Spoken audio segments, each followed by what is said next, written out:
സഹോദരന്മാരായ പോലീസുകാർ തമ്മിലെ കയ്യാങ്കളിയിൽ അച്ചടക്ക നടപടിയുമായി commissioner. Special branch S I Dileep കുമാറിനെയും Pazhayannur station S I Pradeep കുമാറിനെയും സസ്പെൻഡ് ചെയ്തു. സിറ്റി പോലീസ് കമ്മീഷണർ ഇളങ്കോ നേരിട്ട് നടത്തിയ അന്വേഷണത്തിനൊടുവിലാണ് നടപടി.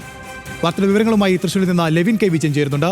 ലെവിൻ, പോലീസ് സേനയ്ക്ക് തന്നെ വലിയ നാണക്കേടുണ്ടാക്കിയ സംഭവമാണ്. എന്തൊക്കെയാണ് ഈ അന്വേഷണത്തിലെ കണ്ടെത്തലുകൾ?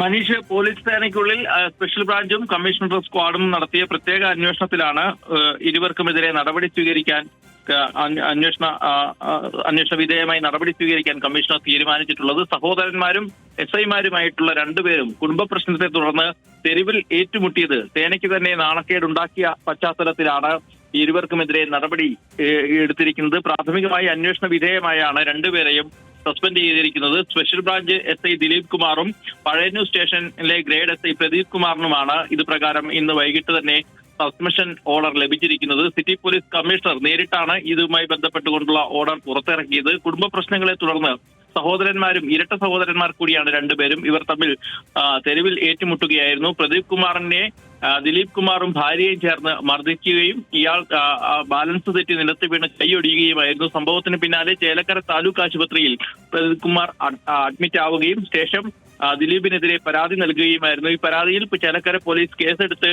അന്വേഷണം നടത്തിവരികയും അതിനു പിന്നാലെ തന്നെ സ്പെഷ്യൽ ബ്രാഞ്ച് അടക്കം റിപ്പോർട്ട് കൈമാറുകയും ചെയ്തതിന് പിന്നാലെയാണ് ഇരുവർക്കുമെതിരെ അച്ചടക്ക നടപടി സ്വീകരിക്കാൻ തീരുമാനിച്ചിട്ടുള്ളത്. ഏതായാലും ഇതുമായി ബന്ധപ്പെട്ടുകൊണ്ടുള്ള കേസന്വേഷണവും പുരോഗമിക്കുകയാണ്. അതിന് മുന്നോടിയായി തന്നെയാണ് കമ്മീഷണർ നേരിട്ട് ഇടപെട്ട് സേനയ്ക്ക് നാണക്കേടുണ്ടാക്കിയ രണ്ട് ഉദ്യോഗസ്ഥർക്കെതിരെയും നടപടി സ്വീകരിച്ചിരിക്കുന്നത്.